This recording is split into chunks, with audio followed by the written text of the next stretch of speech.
नमस्कार, स्वागत है आपका। शुरुआत करते हैं बड़ी खबर के साथ। उत्तराखंड के कई छात्र यूक्रेन में युद्ध के बीच फंसे हुए हैं और अब इसका आंकड़ा भी सामने आ गया है। राज्य सरकार की तरफ से इसकी लिस्ट जारी कर दी गई है।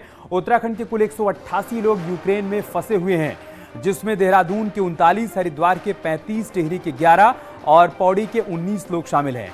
वहीं चमोली के 2, उत्तरकाशी के 7, रुद्रप्रयाग के 5, नैनीताल के 24 लोग, ऊधम सिंह नगर के 36 लोग, अल्मोड़ा के 1, चंपावत के 4 और पिथौरागढ़ के 2 लोग यूक्रेन में फंसे हैं।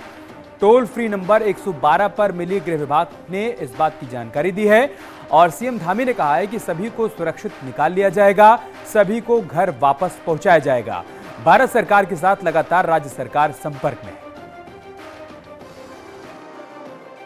अभी हमारे पास टोटल 188 अभिभावकों के उनके पूरे जो विवरण आए हैं और जो उन्होंने ऑनलाइन और हमारे जो हमने टोल फ्री नंबर जो जारी किया है उस पर हमको मिले हैं।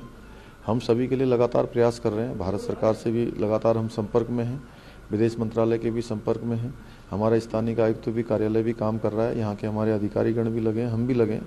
हमारा पूरा प्रयास है कि हमारे सभी उत्तराखंड के जितने भी हमारे बच्चे हैं जो वहाँ किसी भी पर्पज़ से हैं, कोई पढ़ाई के पर्पज़ से, कोई अन्य पर्पज़ से, उन सभी को वापस लाया जाए और सबकी सुरक्षित घर वापसी की जाए।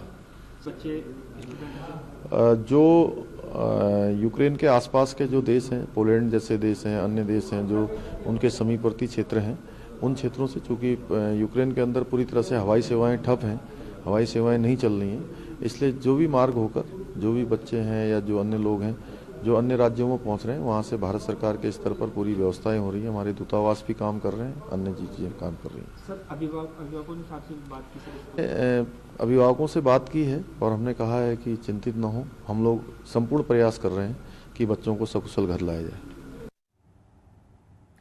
तो उत्तराखंड के 188 छात्र यूक्रेन में अभी भी फंसे हुए हैं। भारत सरकार की तरफ से छात्रों को पोलैंड बॉर्डर पहुंचने के लिए कहा गया है, लेकिन पोलैंड बॉर्डर पहुंचने के बाद भी स्टूडेंट्स को कोई मदद नहीं मिल पा रही है। देहरादून की छात्रा नमिता धीमान भी एक ग्रुप के साथ पोलैंड बॉर्डर पर मौजूद हैं, लेकिन हालात ये हैं कि बॉर्डर को खोला नहीं जा रहा है। टेम्परेचर माइनस में पहुंच चुका है और छात्र बिना खाए बिना सोए बॉर्डर पर खड़े हुए हैं, मदद की अपील कर रहे हैं। मेरा नाम नमिता धीमान है। कल मेरे साथ लगभग 150 बच्चे यहाँ पोलैंड बॉर्डर के लिए निकले थे। हमारे पास जो इन्फॉर्मेशन थी उसके अकॉर्डिंग हम उस बॉर्डर पे पहुँचे, बट काफ़ी ज़्यादा ट्रैफिक जाम होने की वजह से हम लोगों को बस और कैब जो हमने बुक किया था उन्होंने पीछे ही छोड़ दिया, तो हमें वहाँ से 20-25 किलोमीटर चलकर पोलैंड बॉर्डर पे पहुँचना पड़ा। और वहाँ पहुँचने के बाद काफ़ी लंबी क्यू थी, काफ़ी सारे यूक्रेनियंस और बाकी कंट्रीज़ के लोग भी बॉर्डर पे थे। उस वजह से हमें 4 से 5 घंटे लगे बॉर्डर के पास पहुंचने में, और जब हम फाइनली बॉर्डर से 10 से 20 मीटर दूर थे तब भी किसी ने नहीं खोला, तो हम वहीं पे खड़े रहे और करते करते रात हो गई और रात को सिचुएशन काफ़ी ज़्यादा ख़राब होने लगी। सब लोग धक्का मुक्की करने लग गए और लड़ाई करने लग गए। यूक्रेनियंस कुछ बॉर्डर कूदने की भी कोशिश कर रहे थे और ठंड की वजह से वैसे ही सबकी हालत ख़राब हो रही थी। हम -3 डिग्रीज़ में खड़े थे, सुबह से कुछ खाया पिया नहीं। तो उसके बाद फाइनली जब ज़्यादा धक्का मुक्की हुई तो हम लोग सुबह 3 से 4 बजे वहाँ से बाहर आ गए और अभी भी हम लोग बॉर्डर के आसपास ही खड़े हैं। हम लोगों ने एम्बेसी से कांटेक्ट किया था, उन्होंने हमें बोला कि आप पोलैंड गेट पे आ जाइए, बट यूक्रेनियन गेट नहीं खुला तो हम लोग आगे नहीं जा पाए। तो हम अपील करते हैं गवर्नमेंट से कि जल्द से जल्द कुछ करें, क्योंकि हम लोगों के पास इतना सामान भी नहीं है खाने पीने का, या फिर हम लोग इतना प्रिपेयर्ड भी नहीं है ठंड के हिसाब से, और हम लोग बिना सोए बिना खाए कल से यहाँ पे वेट कर रहे हैं बॉर्डर के बाहर। यूक्रेन में युद्ध के बीच फंसे भारतीय छात्र बंकर के अंदर से ही न्यूज़ 18 को वीडियो भेजकर सरकार से बचाने की गुहार लगा रहे हैं। रूस और यूक्रेन के बीच चल रहे इस युद्ध के बीच में खुद बेहद डरा हुआ महसूस कर रहे हैं। वहीं चंपावत एसपी यूक्रेन में फंसे भारतीयों की जानकारी 112 नंबर पर देने की अपील कर रहे हैं, ताकि राज्य और केंद्र सरकार को समय से जानकारी भेजी जा सके। वेट कीजिए प्लीज, ये हमारी रिक्वेस्ट है। जल्दी से जल्दी किसी के परिजन को या किसी को जानकारी कि उनके व्यक्ति कोई वहाँ पर यूक्रेन में है तो वो 112 पे अपनी पूरी डिटेल वहाँ पर दे सकता है। इसके लिए एक नोडल टीम में पुलिस मुख्यालय स्तर पे और शासन स्तर पे बनाई जा चुकी है, जिसके माध्यम से आगे सेंट्रल गवर्नमेंट से या केंद्र सरकार से टच में है और आगे यथासंभव मदद के लिए उसमें प्रयास किए जा रहे हैं। यूक्रेन में लगातार हालात बिगड़ रहे हैं और अब तो पूर्वी यूक्रेन के साथ ही पश्चिमी हिस्सों में भी युद्ध जैसे हालात उत्पन्न हो गए हैं। यूक्रेन के पश्चिमी हिस्से में मौजूद उत्तरकाशी के छात्र आशीष नौटियाल ने मदद की अपील की है। आशीष ने बताया कि वहां से लोग पोलैंड जा रहे हैं, लेकिन हम पोलैंड भी नहीं जा पा रहे हैं। आशीष ने बताया कि उन्हें भी बंकर में जाने के लिए कहा जा रहा है और हालात लगातार खराब हो रहे हैं। डॉलर्स किसी भी बैंक में डॉलर्स अब नहीं मिल रहे हैं, बस ग्रेवियंस ही मिल रहे हैं। और ग्रेवियंस अगर हमें जाना पड़ता है, पोलैंड वगैरह जाना पड़ता है या हंगरी जाना पड़ता है, कहीं भी अगर जाना पड़ता है तो हमारे पास डॉलर होने चाहिए, लेकिन डॉलर्स कहीं मिल ही नहीं रही हैं।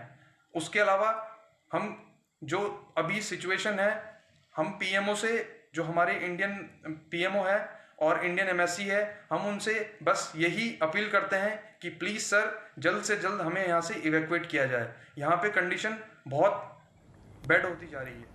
पौड़ी जिले के 20 से ज्यादा छात्र भी यूक्रेन में फंसे हुए हैं। कोटद्वार की शिवानी शर्मा भी यूक्रेन से मेडिकल की पढ़ाई कर रही हैं और शिवानी ने बताया कि वो अभी मेट्रो स्टेशन में रुकी हुई हैं।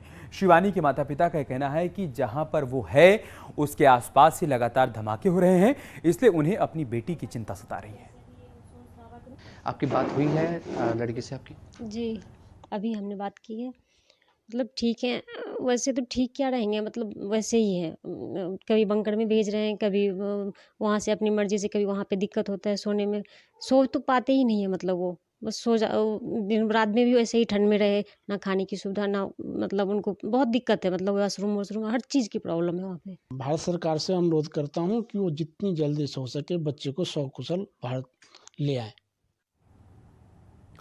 राज्य में चुनाव के नतीजे 10 मार्च को आएंगे, लेकिन उससे पहले मुलाकातों का दौर शुरू हो चुका है। सीएम पुष्कर सिंह धामी आज पूर्व सीएम तीरथ सिंह रावत से मुलाकात करने के लिए पहुंचे उनके घर पर और उनके घर जाकर काफी देर तक बातचीत की, मुलाकात हुई। सीएम धामी ने कहा कि चुनाव को लेकर बातचीत हुई और राजनीतिक बातें हुई हैं। वहीं पूर्व सीएम तीरथ सिंह रावत ने कहा कि सीएम धामी के नेतृत्व में फिर से बीजेपी की सरकार बनने जा रही है और अगले 15 साल तक पुष्कर धामी उत्तराखंड में मुख्यमंत्री बने रहेंगे। आपको बता दें कि इससे पहले सीएम धामी ने पूर्व सीएम त्रिवेंद्र रावत और रमेश पोखरियाल निशंक से भी मुलाकात की थी। चुनाव के बाद बहुत दिन हो गए थे, बीच में चुनाव के बाद उनके भी कार्यक्रम लगे हुए थे, कई जगह थे। कल जैसी सूचना मिली कि आ गए हैं, तो आज बस वैसे ही शिष्टाचार बस उनका आशीर्वाद लेने के लिए आए। तो भाई का चुनाव के संबंध में जो भी घटनाक्रम हुए हैं या जो चुनाव के दौरान चीज़ें हुई हैं, किस प्रकार से हमारा प्रचार प्रसार, तमाम चीज़ें, उन सब पर तो चर्चा होती है। और निश्चित है हम 2/3 से भी अधिक बहुमत लेकर के आने वाले हैं। उस दृष्टि से भी मुझे लगता है कि आने वाला समय है और ये केवल 5 साल नहीं, तो आगे लंबी पारी 15 साल तक ऐसे मुख्यमंत्री पुष्कर धामी जी खेलेंगे और उनके साथ हम पूरी तरह आगे बढ़ेंगे, इस प्रदेश को चौमुखी विकास को ले जाएंगे। चुनाव नतीजों से पहले बीजेपी में अंतर्कलह भी लगातार बढ़ती जा रही है। विधायक संजय गुप्ता, हरभजन सिंह चीमा, कैलाश गहतोड़ी के बाद अब बीजेपी से जुड़े महामंडलेश्वर यतीन्द्रानंद गिरी के लेटर बम ने बीजेपी की कलह को सड़क पर ला दिया है।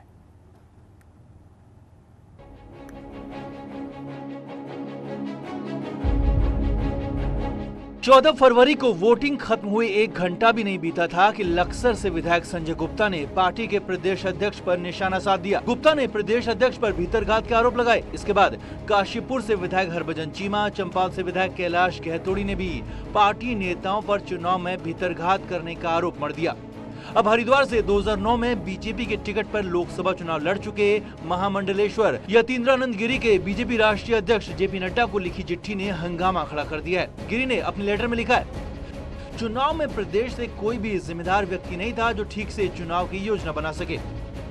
संगठन में महत्वपूर्ण जिम्मेदारी वाले लोग अपने चुनाव में व्यस्त रहे या फिर दूसरे पार्टी प्रत्याशियों को हराने में।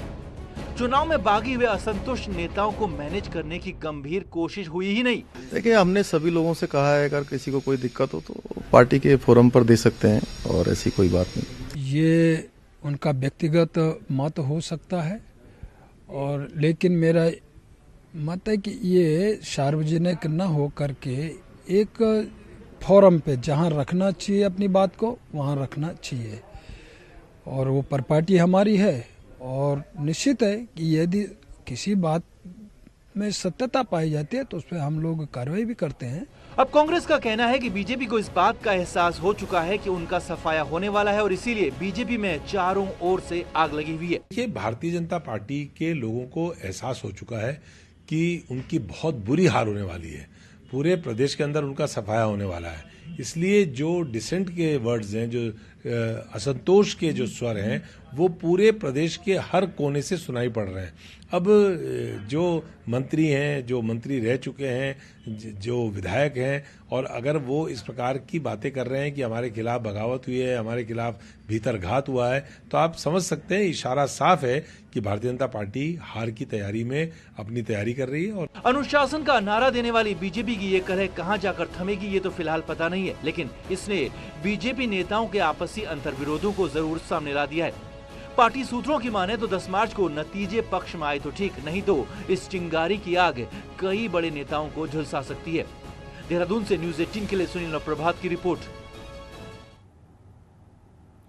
उत्तराखंड पुलिस ने करीब 1 अरब के मनी लॉन्ड्रिंग मामले का खुलासा कर दिया है। एसटीएफ ने 2 आरोपियों को एमपी के भोपाल से गिरफ्तार किया।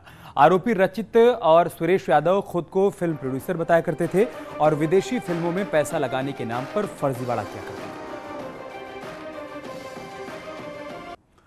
पहाड़ों में एक बार फिर से मौसम बदल गया है। उत्तरकाशी में लगातार बर्फबारी हो रही है। गंगोत्री, यमुनोत्री के अलावा हर्षिल, मुखबा और खरसाली में भी स्नोफॉल हो रहा है। बर्फबारी की वजह से गंगोत्री हाईवे झाला के पास बंद हो गया है। उधर चमोली में बद्रीनाथ हाईवे भी बर्फबारी के चलते बाधित है। हनुमान चट्टी से लेकर बद्रीनाथ धाम तक 3 फीट तक बर्फ जम चुकी है और रोड पूरी तरीके से ब्लॉक है। हालांकि रोड खोलने की कवायद जारी है, लेकिन लगातार हो रही बर्फबारी के चलते मुश्किलें आ रही हैं।